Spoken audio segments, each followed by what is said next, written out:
So it is my privilege to introduce to you Dr. Munene Mwaniki, who is an assistant professor of sociology at Western Carolina University, who is a graduate PhD from the University of Illinois. He is second generation Kenyan on his father's side and fourth generation Croatian from his mother's side. He grew up here in Jackson County.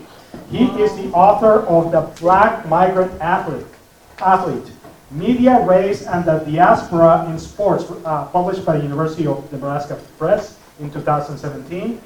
His work has appeared in the International Review for the Sociology of Sports, Communication and Sports, Journal of Sport and Social Issues, and various op-ed, including our own Silva Herald, where he wrote very eloquently about the Confederate monument in front of the Jackson County Library, right? So that is something very important, and that several faculty will add their names to that. So he researched broadly in issues of intersection of race and immigration and sports, and that is Samwise Gamgee. All right, so with that, I would like to please give a very warm welcome to our very own Munene Mwaniki. Thank you so much. So do I need the mic or is this? Okay, actually, give me a step for that, but you're probably going to use this in addition. Okay. So you can even mount it over there. Will it be okay? Actually, it might be easier if I hold it. All right. So let me. We have to weave this in. Let me actually. I'll walk on the ramp. All right. We'll make this as complicated as possible. All right, so thank you so much. I'm really happy to be here. As Enrique mentioned, I'm not quite a native. My family moved here when I was in 1990 when I was 6 years old. So I went to Fairview, I went to Smoky Mountain, and then I had to leave and go somewhere else. And so I went to Miami of Ohio. I went to University of Illinois to complete my education. And fortunately, I've been able to come back and work at Western Carolina. I've really enjoyed my time here and starting my family. So my presentation today, when I gave Enrique the pitch for the title, I didn't know how relevant it would be given the past week in our politics. And so I'll start out just sort of talking a little bit about that. If you've been living under a rock, the current occupant of the White House has, over the past few weeks, taken aim at 4 black women of Congress, women of color in Congress, for their political views, for their criticisms of him and his administration and the policies that he's been taking out, essentially telling them that they should go back to where they came from. And what I'm going to be talking about today is how that is not only a very common response to immigrants being critical of the United States, but of blackness and black people in general being very critical of the United States and various policies that have happened throughout history. Just a couple of examples. I know that these are screens a little bit smaller than I would have thought, but if you, I don't have the one here, his tweet. It was very painful to look at his Twitter page, so I just kind of went in and snipped what I could.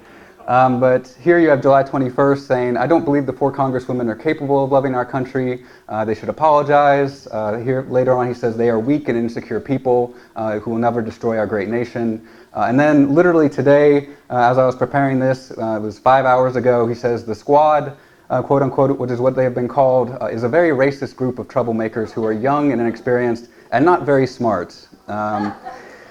And so you see this in combination with other things that he said about other people of color, oftentimes singling out specifically women of color for these attacks. And what this is ended up in is, I'm sure as many of you saw the other day, not only do we have increases of hate attacks wherever Trump holds a rally, but we now have examples of this kind of rhetoric at a rally in Greenville, North Carolina. Screens.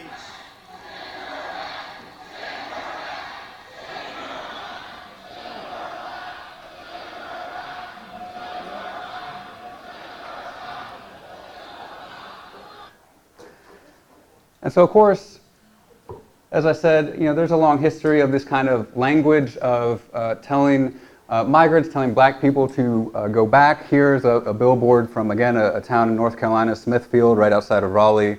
If you know anything about the history of North Carolina, the Klan in the 1960s, it was essentially a hotbed for Klan activity. And you see here at the very bottom it says help fight communism and integration, which I kind of seem like really good advertisements for communism and integration. But nevertheless, right, there's a long history of this kind of language being used to target black people and certainly immigrants in the United States. So for me in my research, what I try to do is sort of wrap, I focus on black migrant athletes, and what I try to do is sort of break sport and how we think about sport out of really its sort of insular nature. In the United States, we tend to think of sport, and I think we oftentimes hear this way of talking about sport, where we don't want politics in sport, right? We don't want the outside world to sort of tarnish with this sort of, I guess we imagine it to be pure, right? Sport is a level playing field. This is where all of our problems can get ironed out, right? That we don't see color or anything like that in sport. But what I like to do is try to bring sport back into that conversation, make it, and show that it is part and parcel of really the racist history of not only the United States, but the development of white supremacy around the world. And so I'm really trying to sort of broaden not only how we think about sport, but also how we think about race. Because in the United States, we also tend to think about race and racism as really just impacting us, when it has been very much a global phenomenon that is still driving a lot of the politics and the economics around the world today. And so for me, starting out on this research project, I was looking at the representation of how black African immigrants are represented by what we call global media sport. And so really how corporate media talks about and discusses black African immigrants who are playing in Europe, who are playing in the United States, who are playing in these sort of, these Western countries. And so for me, this is both personal and of course it's a political project, right? Because I'm critiquing corporate media for how they talk about, how they discuss foreign black athletes. And so for myself, I got interested in this as, we were just talking about, I grew up here. I wasn't really in the African American community. There was no African community. And so most of my time was spent in white spaces. And sport was really one of the first times where I saw people who looked like me. It was the 1990s when Akeem Olajuwon and Dikembe Mutombo, you might not necessarily be familiar, but they were the first African athletes to really become famous in the United States. And so not only could I see myself, but I could also see that your name very well could be pronounced correctly. And so it was, I kind of clung to them, and of course I was playing sports. And I was also hearing all these things about, black athletes in general, right? This sort of, the black athletes are just natural born athletes and all this kind of stuff. And, I didn't have the language, nobody was teaching me how to think about it, but something really just seemed off about it. And so, when I started this, I really wanted to answer a lot of questions, both for myself and a lot of questions that I think just go unanswered in our society just in general. So what I want to do very quickly here is in some ways sort of get you up to speed, right? I talked about how sport has been part and parcel of the development of what we call global white supremacy. And I like to provide people with sort of a historical framework with perhaps how to think about sport in our world today, and how you might think about it going forward when we see things like Colin Kaepernick or various protests, right? How those things actually come to be, and there's actually a very long history involved in that. And so there are a couple of things, and I apologize that this is small, 3 concepts that I want you to keep in mind as we go through here. And I'll go through each of these a little bit in the coming slides. First is the concept of what we call global white supremacy. White supremacy around the world was a project of the slave trade, of colonialism, of white Western countries beginning to think of themselves as white, as not just Christian, not just English or French or whatever may have you. The white countries eventually came to think of themselves as white in the late 1800s, early 1900s. I also want you to keep in mind that sport has been what we call a tool or a technology of colonialism. So when you look at sports like soccer, like cricket, the reason that those are global sports, the reason why it's possible to have a World Cup or world cricket competitions is because primarily the English and the French exported those sports to their colonies, and they used those sports as a way to really discipline the colonial native, right? It was used as a way to sort of bring civilization, right? And in many ways it worked to destroy any type of movement or sport forms that indigenous peoples had, right? So it was a process of genocide. It was a process of re-education, that sport was used really to try again to sort of force anything culturally distinctive out of those populations, out of the colonial experience. The final thing that I want you to think of is that sport is a tool of mass education, right? Oftentimes when we think about things, and even in academia we do this, we don't take sport very seriously, right? It's not high-minded like economics or politics or anything like that. We tend to think of sport as a very lowbrow thing, but sport has always had the ability to reach the, especially if we're talking about the late 1800s, early 1900s, the illiterate masses, right? Those people who weren't engaged in science, those people who weren't really engaged in politics. Sport had a way of conveying easy messages about what it means to be a human being, what it means to be a racialized human being, right? What it means to be a black athlete or a white athlete or a Latinx athlete. So it conveys a lot of meanings that people can kind of take up very easily without getting into academic debates or scientific debates. So going through this, again, just to hammer it home a little bit, when we talk about global white supremacy, the philosopher Charles Mills talks about global white supremacy as the dominant political and economic ideology of the world. And it has often gone unknown. It goes unsaid, unstated. It sort of flies beneath the radar, that it doesn't like to make its presence known. And so when we talk about different things, when we talk about philosophical concepts like capitalism, we're actually talking about a white supremacist capitalism. When we talk about concepts of liberalism, when we talk about the racial contract, right, those philosophical ideas, they're actually white liberalism and the white racial contract. And so they've always been, a lot of the ideas that we kind of take for granted and how they operate in our societies have a fundamentally racist background or history in their development. That in many ways we think about, the concepts of liberalism, right, liberty, freedom, those kind of things, were only really ever meant to apply to elite white men, right? I mean, if you think about the time of, when the United States was established, writing the Constitution, Declaration of Independence, right? Native Americans completely written out, African Americans 3/5 of a human being, right? The idea of liberalism, who was a man, quite literally, right? Women also written out of this, was only meant to apply to white men during this time. And so the very foundations of what we call the liberal nation state is race. And so it's very difficult, once you kind of understand these things, to get away of thinking about how white supremacy operates and continues to operate as a foundational concept to really Western liberalism and the Western nation state, the modern state in which we are raised in. So as I mentioned, the consolidation of white supremacy, how whiteness developed, I'll spare you sort of the long history of it, but basically for the purposes of this presentation, you really just need to know that it really came about in the late 1870s to the 1920s. And this is when the very concept of whiteness, whites began to think of themselves as white and began to also, across the Atlantic, have understandings, both scientifically, but also in terms of products and commodities, and sport is very much a part of that, right? That people were learning about learning about race, basically, is what I'm trying to get across, and learning what it meant, what white versus black meant, and the hierarchy of it. And so in the United States, so for Europe, right, you had the expansion of European influence into Africa, of course, into the Americas, where the United States eventually takes over, expanding into the Caribbean and into the Pacific, also into Asia, Southeast Asia as well. And this sort of,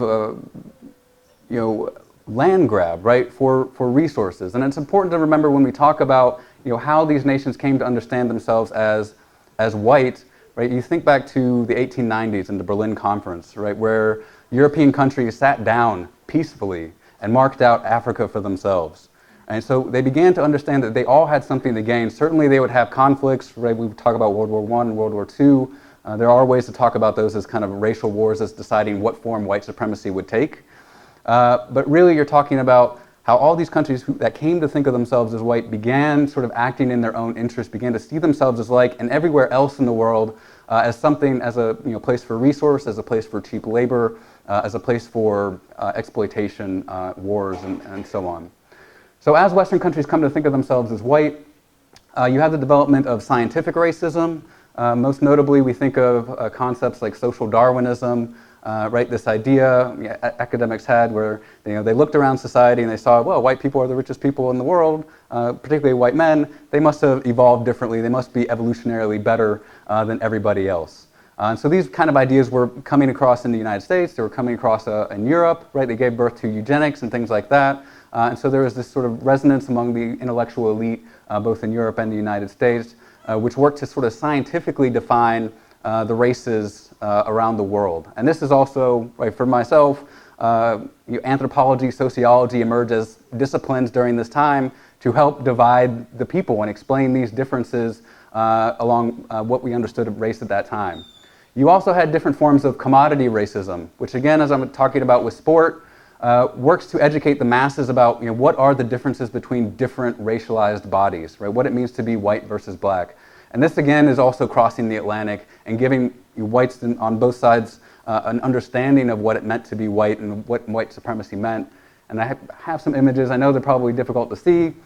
The one on the left is a soap that can apparently take the black off of you. The one on the right is Aunt Jemima. We know that historically one of the only ways in which whites have felt comfortable having black people around them is as domestic servants. So Aunt Jemima fits into that. On the left you have a minstrel ad. And minstrelsy was the most popular form of entertainment in the early 1900s. I think people tend to forget that. And so white supremacy has been taken from black peoples, black cultures, even in the perverted forms that minstrelsy is, for its own entertainment. And so it's no surprise here again that we occasionally see the governor of Virginia who did blackface, and this come up again and again and again. On the right, another example with Uncle Remus, sort of the Uncle Ben figure, again using black vernacular English. On the right, you have an example from England, what they call a gollywog, which the imagery of, I'm sure, is very familiar to many of us, especially the one on the left there, that's a lawn jockey. And in the Netherlands, they have a festival called Zwart Piet. I don't really know how to describe it other than they have this tradition where apparently Santa had two black elves. And so they dress up in blackface and all the stereotypical makeup, and they hold like a parade. And it's come under attack more recently. But again, right, these things are kind of pop up as common ways of thinking and understanding this relationship between white and black during this time in the 1800s and sort of continues on. So in terms of sport as mass education, there are a couple of things to think about that I think are important. Teresa Runstettler is a historian that works on issues of race and what she calls the global color line. And this again, we can think of it as sort of the advent of global white supremacy as these nation states began to kind of see themselves as one. And what she talks about is, by the time you had the 1900s, right, African Americans, Civil War ends 1865, then you have the imposition of Jim Crow around 1870s. African Americans are experiencing this dire time of white supremacist terrorism, right? You have the growth of the KKK and other groups, and so they are trying to move. They're trying to go anywhere they can to escape it, right? Those who have the will, the capability, and what you have is the spread of African Americans going into the Caribbean, going to Mexico, going to Central America, boarding ships, trying to go to Europe as workers, porters, as entertainers, and also as athletes, because athletes during this time, because of the color line, they couldn't get the big fights, especially in boxing. The first black heavyweight champion of the world, Jack Johnson, basically had to go all the way to Australia following the heavyweight champion of the world in order to get a fight. So he had to sort of travel all the way around the world just so he could have a shot at the heavyweight title, and he actually won it in Australia. So what you have is, as this is happening, right, as black athletes are finding success outside of the United States, what they end up seeing is that US-style segregation, Jim Crow segregation, starts to follow them. And so you have a number of examples where, for example, in France, where you have this, they didn't at first see interracial fights as a big deal. They didn't have a problem with it, but as black athletes start winning, beating white fighters over and over and over again, eventually they say, no more. Right? And these interracial fights are a type of racial spectacle. Right? I mean, when you talk about how blackness and black people have been devalued, seen as savages, as animals, right? This is almost, becomes this is where you talk about this idea of the great white hope. Right? Can we find a white fighter to beat these savages? And so, despite the success, eventually, interracial fights all but cease.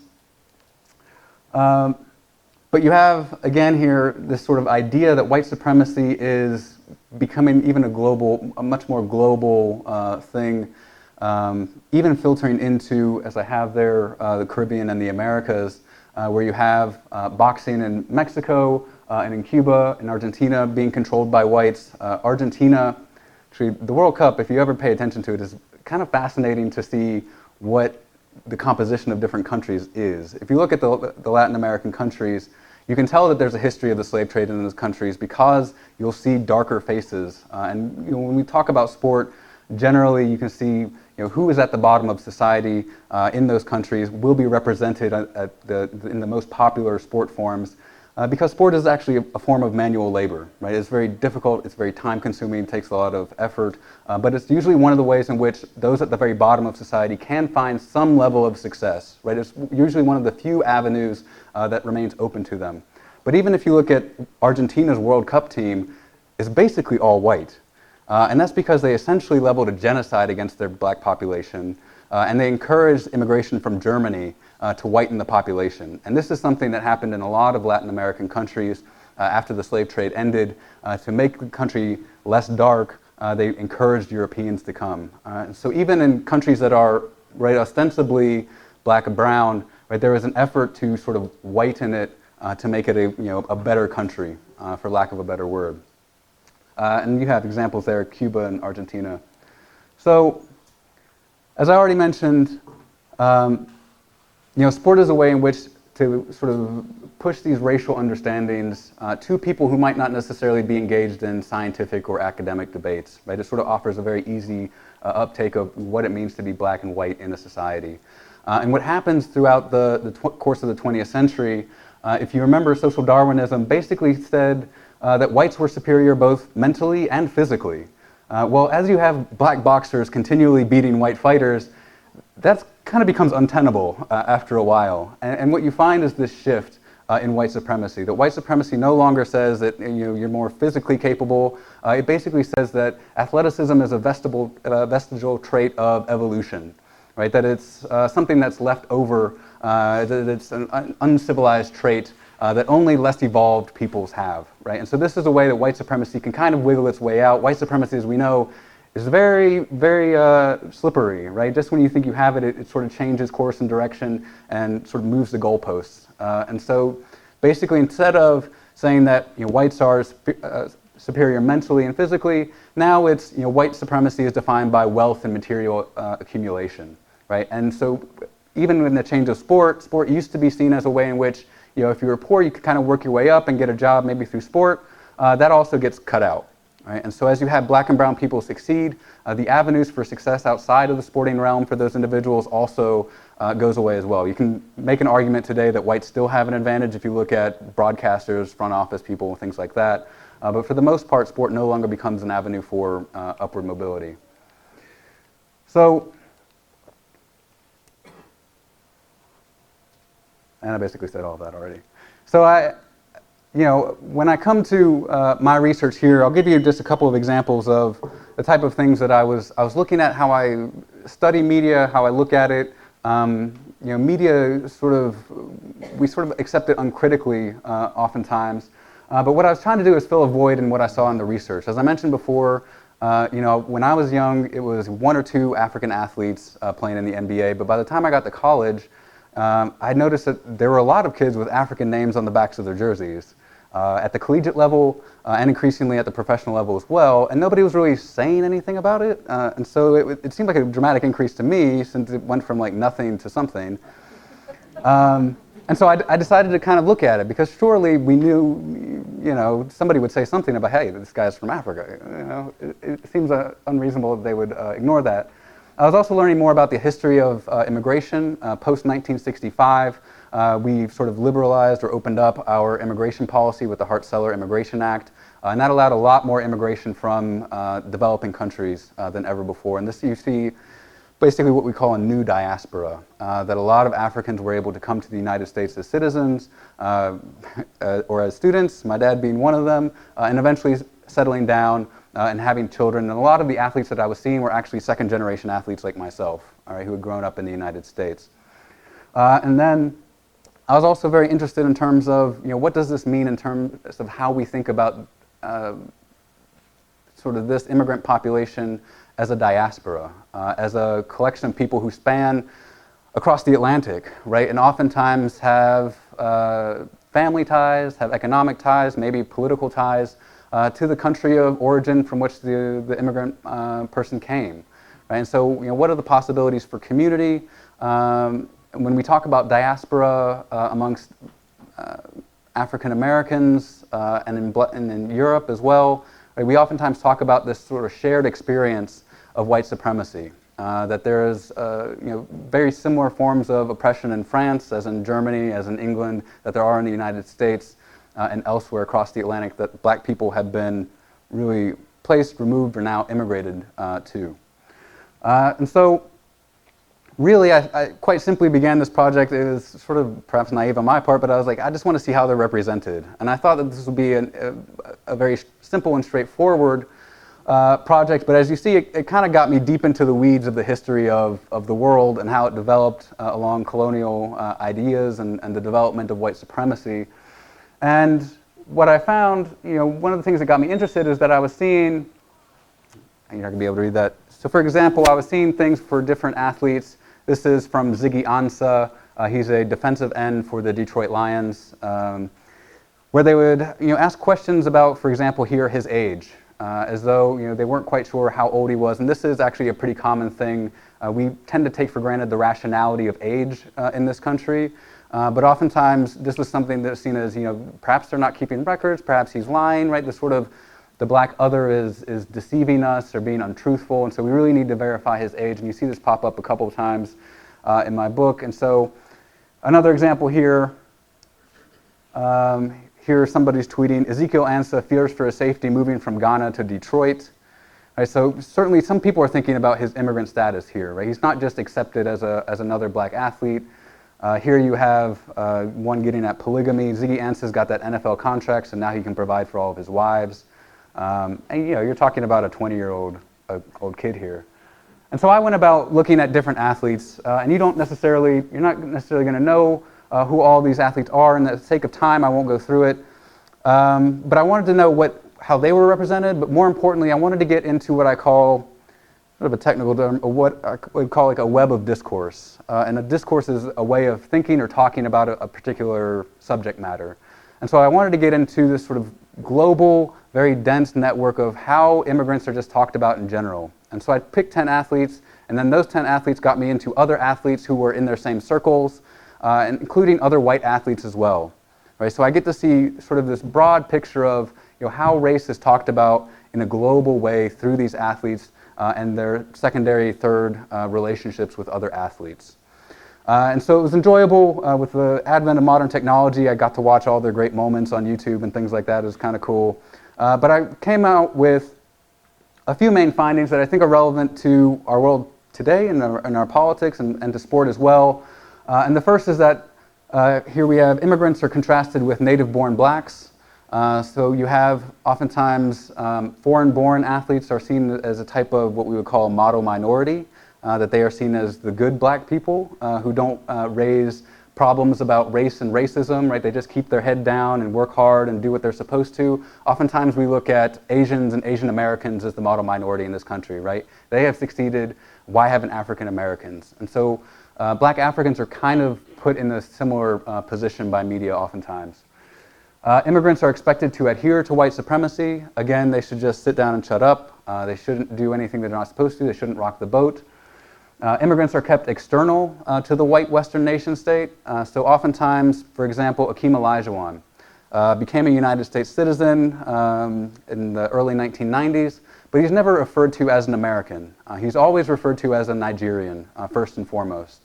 So the media has a certain way of making sure that immigrants to this country and elsewhere, even if they spend the most of their lives, even if they are citizens of those countries, they keep on relocating them back to their African home country. And this, again, sort of works to keep blackness at bay, right? And it works to keep this sort of idealized white nation state pure. And oftentimes the idea is that the immigrant, the good immigrant at least, will eventually go back to their home country. White supremacy is nostalgic for greater racial control, right? This idea that I think we see with Trump at the beginning of my presentation, right? That they shouldn't rock the boat, that we should be able to say what they want, that they should be controlled. We saw it with Colin Kaepernick as well, right? With his protest of police brutality, right? That he shouldn't be allowed to do that, right? And so I have some examples. I know I'm running out of time. I can leave the slides with Enrique if necessary. But I did want to get to, I'll get to this last one here. This is the one that I want.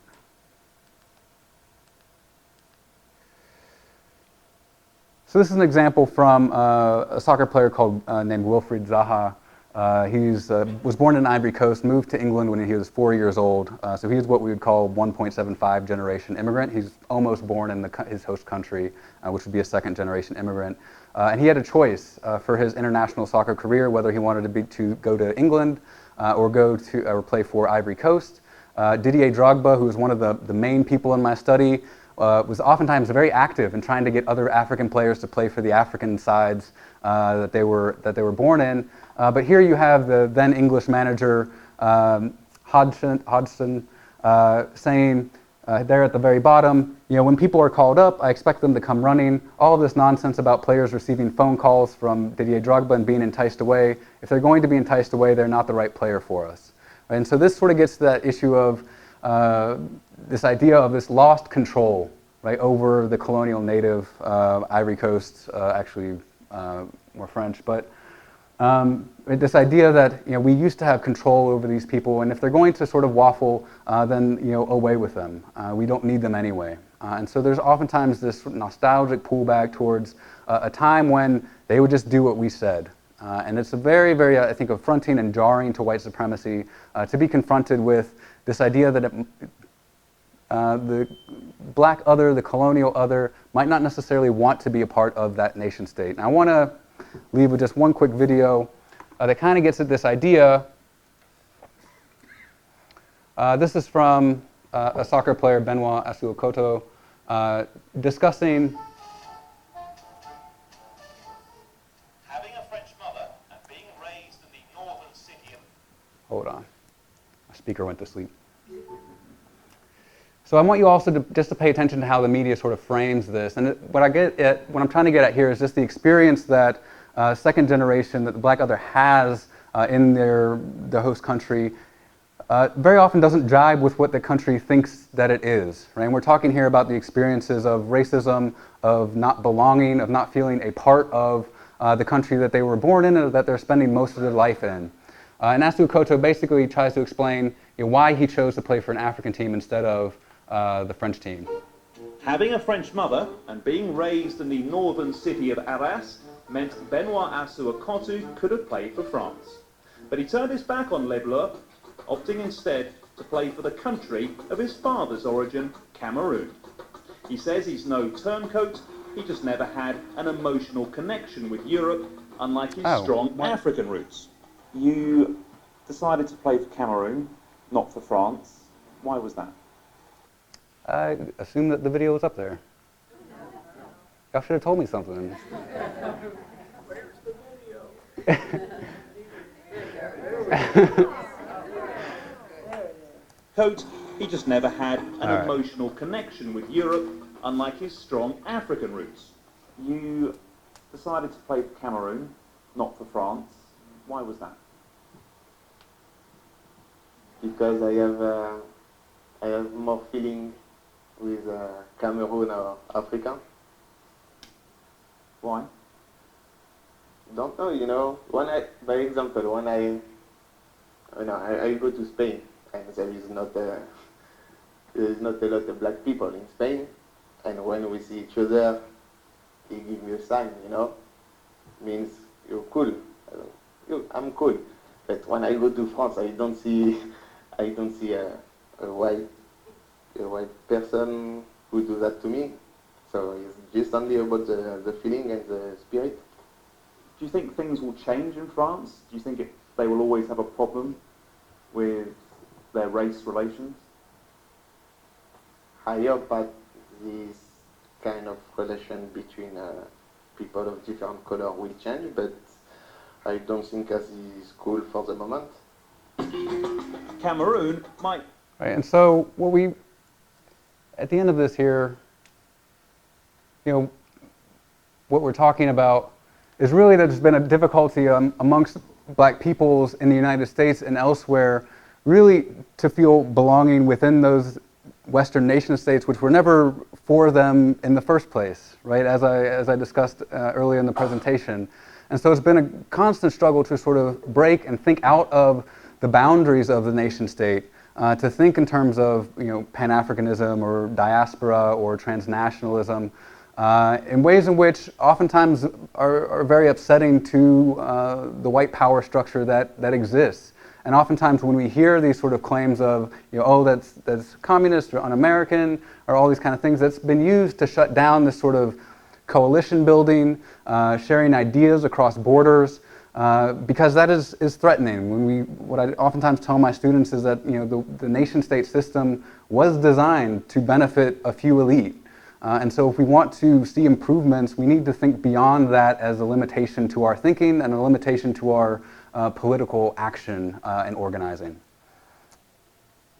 The book's right there. Thank you.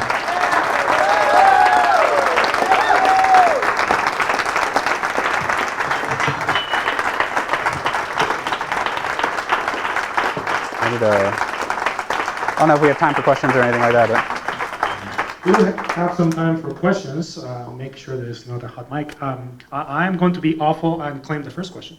My question is, you recently wrote an essay at the Society Pages. You co-wrote an essay about, I know I'm going to mispronounce it, so please correct me if I do, the Ogumike sisters. Yeah. Did I get that right? Yeah. Who are basketball players. Yeah. Well, they are American, but they are from Nigerian descent. And I'm wondering if your research has shed any insight specifically on how female art athletes are represented. Is there any specifics, anything that you want to share or think about that?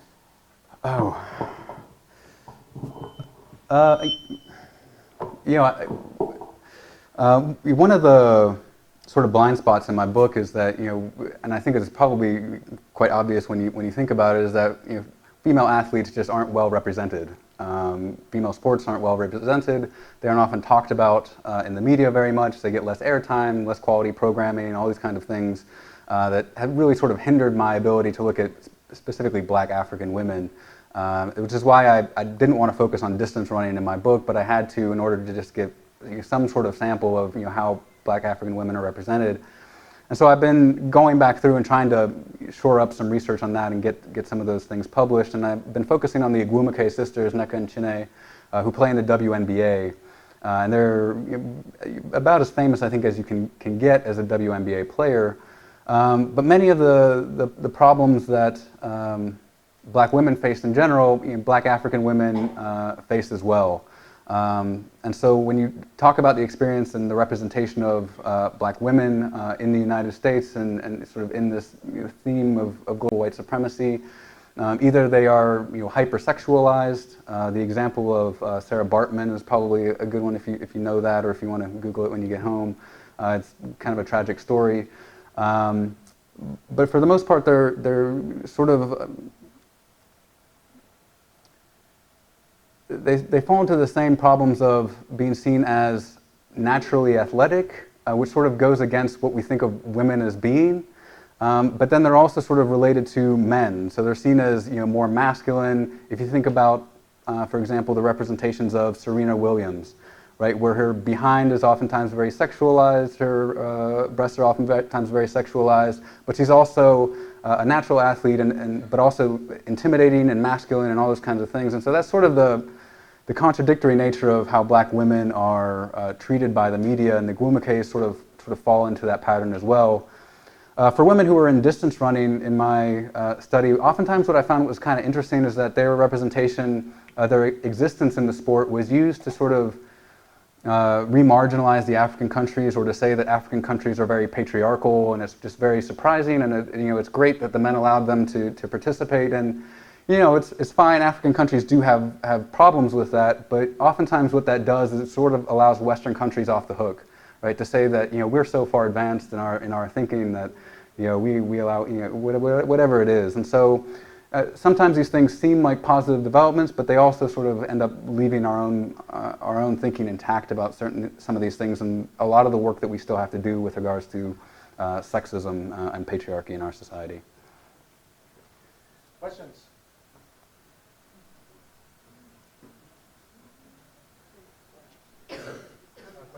Where do you go from here with your research? It's always possible to do sort of more of the same. I think especially as things develop, and as you have what we call spectacle moments. People always study the World Cup and cricket matches and certain things like that.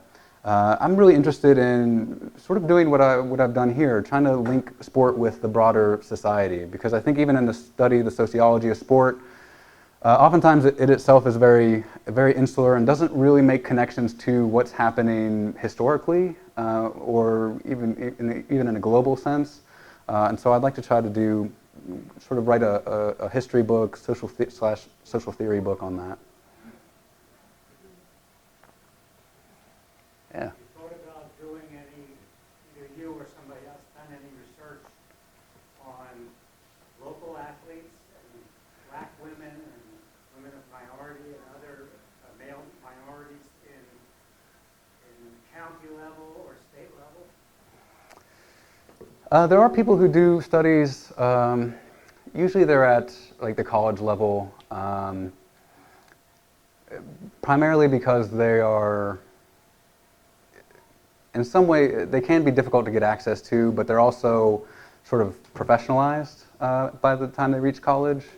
But there are studies, I don't really know many off the top of my head. There are studies that look at like Little League teams, for example. And so there are kind of those little micro studies that people do just to see how things operate at like the very, very local levels with relation to kind of what sport is in society at large. But no, I haven't thought of doing that myself. Yeah, in the back. In your research, did you have a chance to talk to any of the media? You seem to indicate that it is an intentional bias of theirs, and I wondered if you had a chance to talk to any of the major broadcasters or reporters about your work. Could you repeat the question? Yeah. So the question was about whether or not I interviewed any people who were in the media about whether or not the bias was intentional or not. And no, I didn't.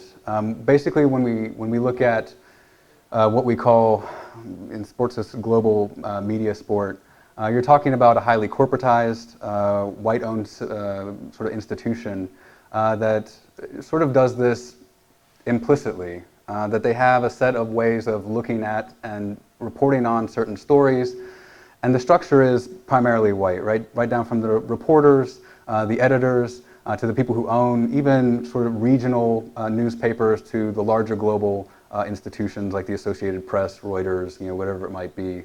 And so that's really sort of my indictment, is reading how they sort of reproduce these ideas without really even thinking about it. Right? They don't necessarily have to act. This is just the normal way of doing it. Right? And this is when we talk about why we take for granted white supremacy.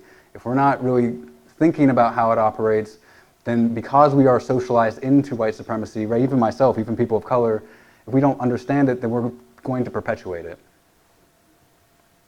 Yeah. Yeah, just Folk Moot is here happening this week, and I was just thinking, I would imagine there's some sort of crossover of critique of different levels of athleticism in different cultural dancing and things of that nature. I don't know how far out there that is, but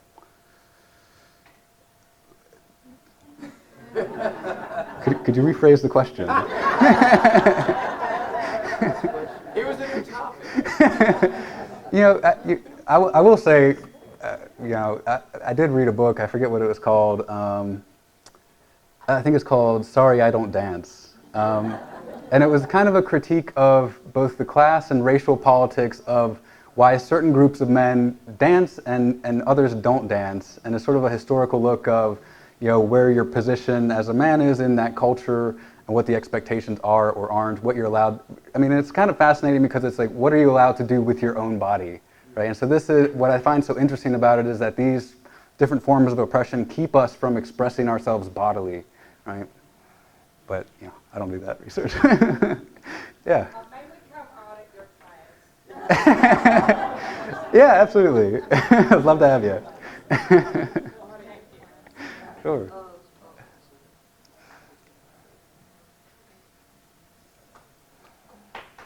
All right. Thank you very much.